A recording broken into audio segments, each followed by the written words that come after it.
We're here at Nursery World and we've just had a great conversation with Jill Jones, the Deputy Director of Early Education at Ofsted. She talked to us all about the brand new framework that Ofsted have put out for consultation and what the different parts of it mean. Hope you enjoy and let us know what you think down below.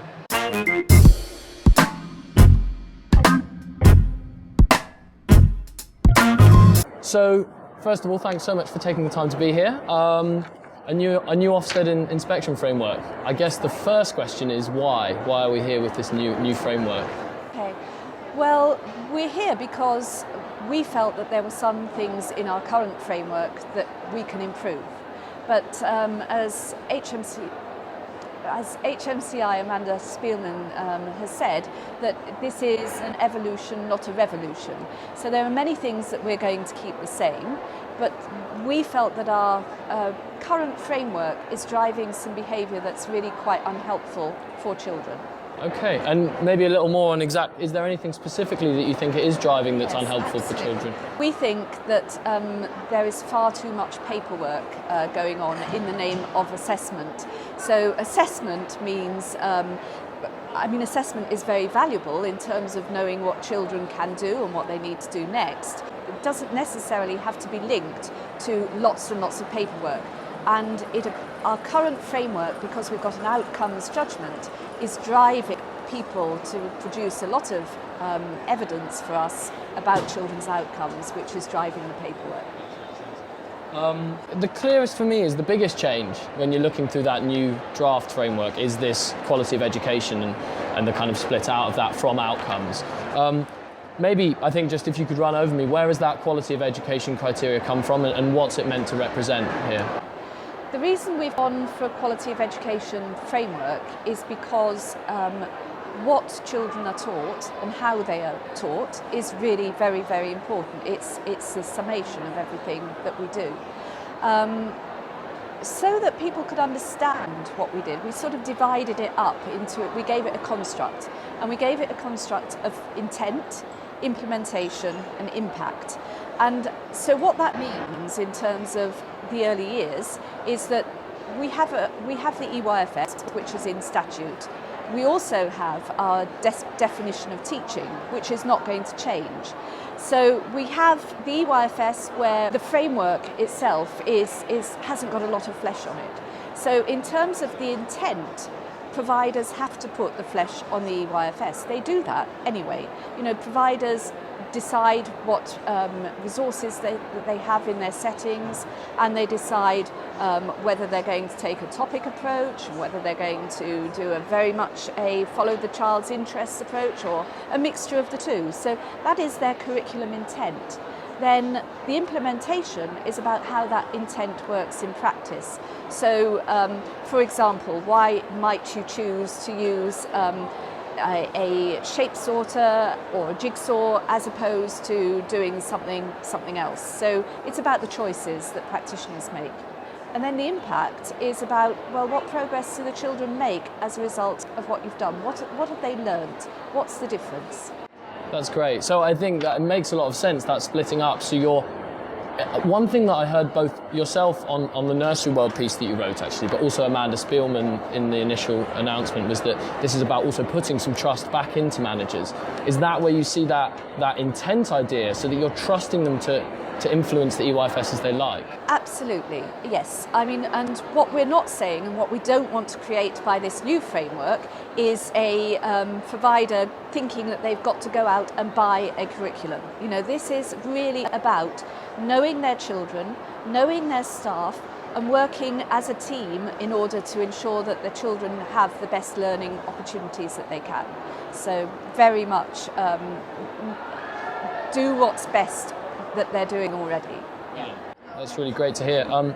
Another piece that I've just got written down here is that this was the first time in this new draft that you've mentioned building vocabulary specifically, and I know it's something you've talked about before. is there a reason why you've decided to make it explicit within the inspection framework this time round? The reason that we have put in building vocabulary specifically is because it is so important. It's key to everything. So a child that has, the more words a child knows and understands, the more confident they become, the easier it will be for them to learn to read, for example, and to access the rest of the curriculum.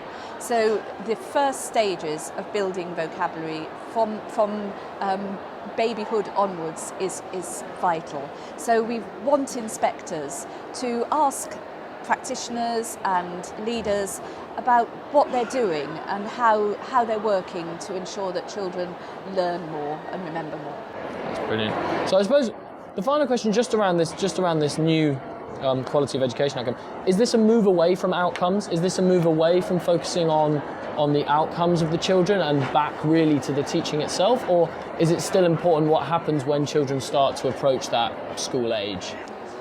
Outcomes are always important because they define readiness in the early years. So a child that is well on the road to being able to read or to be confident in all the areas of learning, that's important. So we're not saying outcomes don't matter, they do matter, but the journey to the outcomes is really important, particularly for children who are disadvantaged or have special educational needs. So, the opportunities they have to practice what they need to do, to have the experiences they need to have enough time to really ensure that they know and understand things is very important.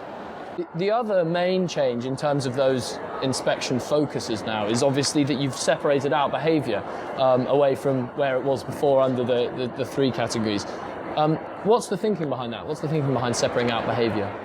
Well, for early years, it's really important, I think, that we've separated out behaviour because the focus around children's behaviour is fundamental to their development. In fact, probably comes before everything else. It's learned from the moment they're born, the eye contact, etc. And I just showed a picture in my talk of two young toddlers communicating.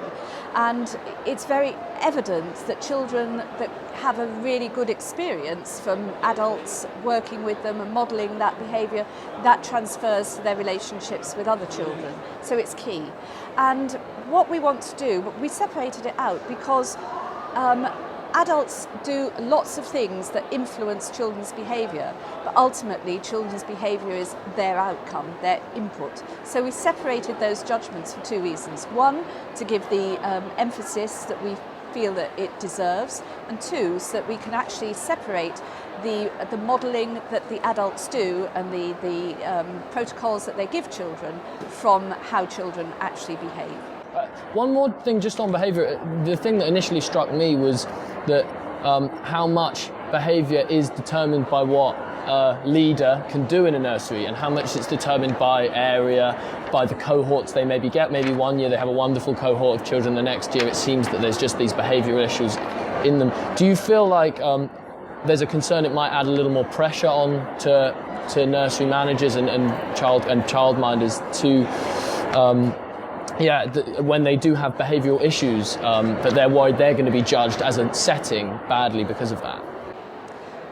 I think one of the reasons why we separated it was to help that, because clearly some children do enter settings with a huge number of problems, and what we'll be looking at is what the setting does to try and address those problems and make it better for children. So I think, I hope that it will help.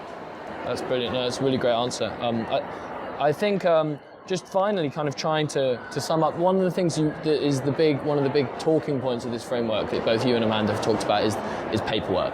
And as you said, reducing paperwork, reducing this expectation of paperwork. How in real terms do you think that inspection is this new inspection framework is going to help settings have the confidence to reduce this useless assessment gathering, so to speak? Well, I hope by us saying so very clearly that we do not require paperwork will encourage settings to really think about why they're doing paperwork and who they're doing it for. Obviously, in the EYFS, assessment was brought in so that parents could be kept informed about their children's progress. But there's nothing to say that that has to be a paper mountain. It's about a conversation, because particularly in the early years, but right through education, it's a partnership between parents, setting and child. And that partnership is best exemplified through conversation, not masses of paper. That's brilliant. It's really great to hear, because I know that that's definitely a concern that a lot of settings are feeling, and I think it's important that Ofsted do as much as they can to reduce that expectation, because we don't want settings to feel like they're doing paperwork for Ofsted. That's what comes back to what you talked about initially, which is really to make managers feel confident in. I think there's another element to it as well. There is some of the ways of collecting assessment data at the moment almost takes the responsibility away from a practitioner of knowing what they should do next with a child. And what is really key in this framework is the knowledge that practitioners have about the journey, the child's learning journey.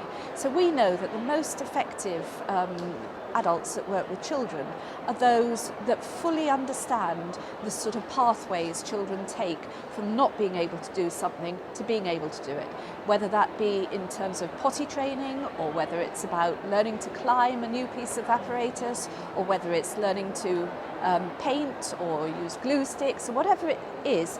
There are certain tiny steps that a really skilled practitioner will be able to identify and just know innately what they need to do. They don't need bits of paper to tell them that, and it gets in the way. So I guess finally, to finish up, next steps, we're in consultation now. This doesn't come out, the ink doesn't get written on the paper till September, I believe. Is that right? That's correct. What are you kind of wanting now, early years managers and leaders, to do and give feedback to you on what you've released? Well, we want early years leaders and managers and all staff in early years settings to look at the handbooks. We've put lots and lots of detail in there, to look at them and to, if they want further clarification, to contact us, to talk to us about it, and any concerns or improvements they think need to be there, to fill in our online consultation, and we'll look at it. This is a real consultation. We are very interested to know what settings staff are saying about it.